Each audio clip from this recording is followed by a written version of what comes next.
Disa të cilësonin si këngëtar dasmash, disa thonin pse të jetë një shqiptar në këtë pozicion. Prej nga erdhën këto polemikë? Unë nuk i kam pa, edhe nuk jam brengos shumë për thashë themet, si them të kafeneve dhe të X portaleve, të cilat me një farë mënyre deshin që të zbehin ndoshta edhe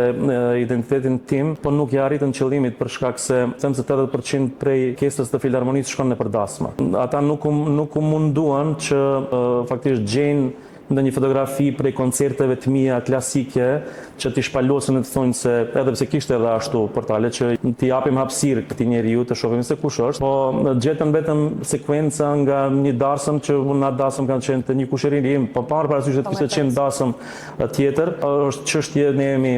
artist, muzicient, edhe dikun edhe këndojmë dasma edhe me pagesë, po në anën tjetër dikun këndojmë edhe pse jemi pjesë e dasmës, si mysafir, për me na nderu dasmori, na çon ndonjë instrumentist të ekzekutoj ose unë si këngëtar që të këndoj diçka për aty. Edhe besoj se ka qenë shumë irelevante ajo gjë.